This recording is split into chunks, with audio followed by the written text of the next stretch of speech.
Casemiro is no joke. He's a real killer and he can punch.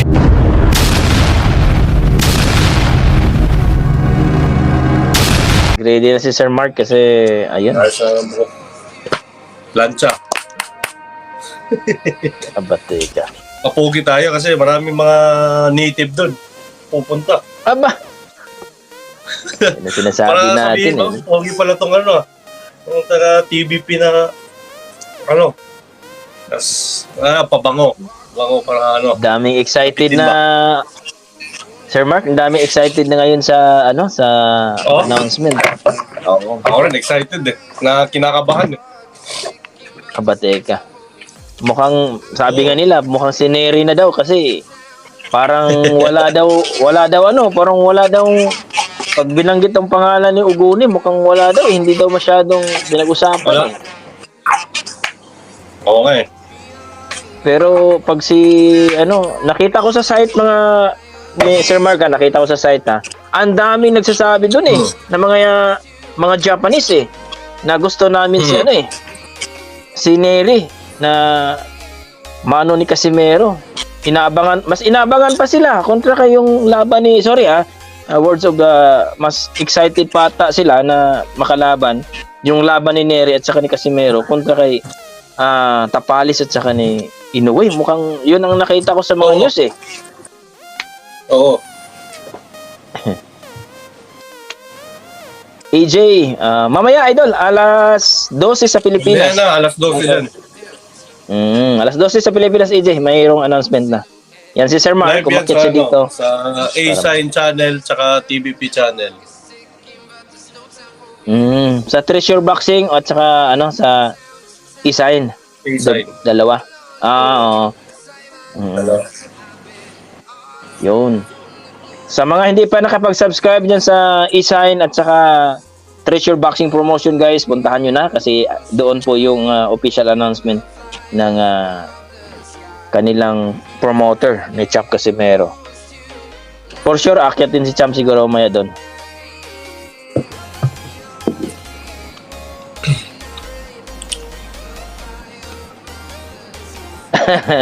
Huwag na, Dodski, huwag mo nag-announce dito. Ano? Anak ng tinola ka, Dodski. Dodski, shout out sa inyo. Maka-announce ako, Inoue na. Si Inoue na daw matay. Cancel pala yung laban ni ano. Maka-announce ako, Inoue na kalaban. Si Inoue na. Cancel pala. Baka manglugwa yung mata nila pag si Inoue na. Hindi pa. Inoue na. Inoue pala, Inoue. Inoue na pala. Anak ng tinolang mata. Inoue na. Yes, AJ, puntahan niyo po ang E-Sign at saka Treasure Boxing Promotion. Yung ano nila, yung YouTube channel nila para doon po. William, shout out. Yan, nag-ready na si Sir Marco. Kasi pupunta na ako dun Alas 9 na kaya. Ano na kami, magre-rehearse. Alas 11. Rehearsal. Kinakabahan na ako. Baka maano tayo dun. Masipyat ba? Ay, sipyat. Dice Chris! Baka rematch kay Pilipos yan. Taon-tasin. Johnny Arnigo.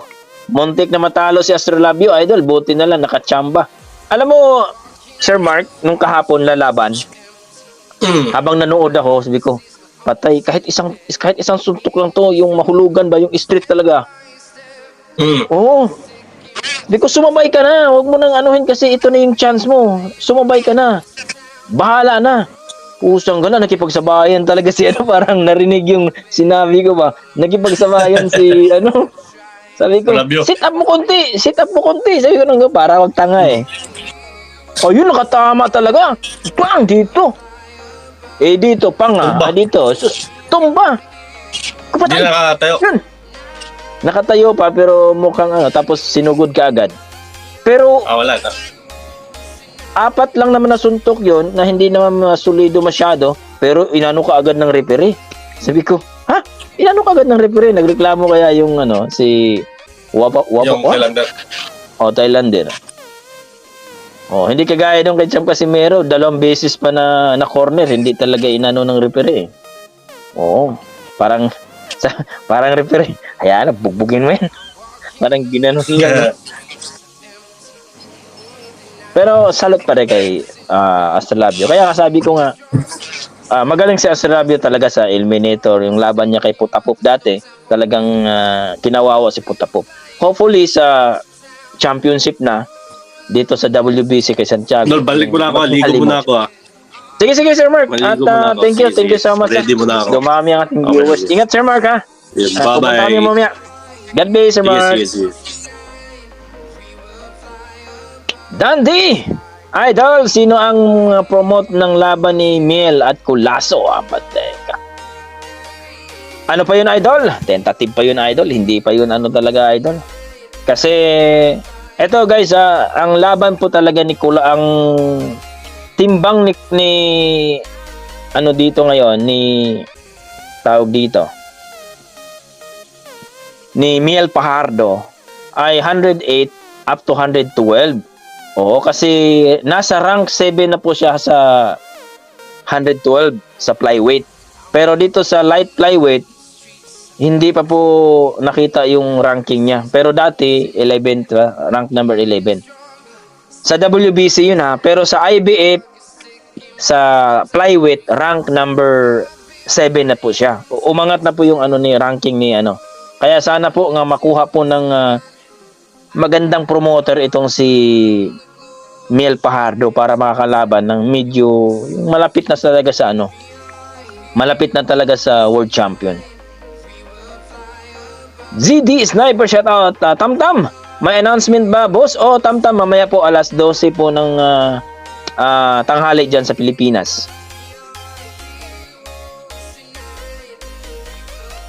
Sigurado dahil naghanap na si QA ng conditioning coach Abate. Sir Mark yata ang promote ng laban. Hopefully guys, dito po 105 kasi yung laban ni Culasso. So yun, minimum.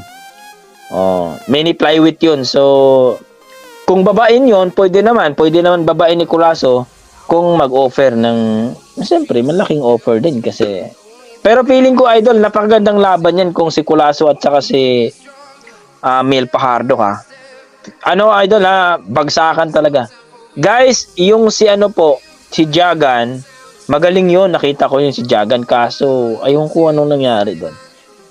Tinalo po siya via 6 rounds po mga Idol, hindi na po tumuloy. Natamaan ata sa budiga hindi na tumuloy. Carl TV, shout out sa dyan. Salat po sa lahat ng Solid Quadros Casimero, mga geng-geng. Guys, sa lahat po ng mga Casimero Warriors, Casimero fans natin dyan, sa ang sulok man ng mundo, salute sa inyo mga Idol dahil nandyan kayo. Laging lalong-lalo na yung mga nasa Facebook na talagang binabas po si SB. Kitain mo naman ang angas ng Pinas daw, si Astrolabio na daw. Grabe naman yan. Talagang aanuhin pa yung angas ng Pinas. Ang angas ng Pinas po, nag-iisa lang po yan, si Cuadrolas Casimero. Wala na pong iba. Okay? Wala na pong ibang angas ng Pinas.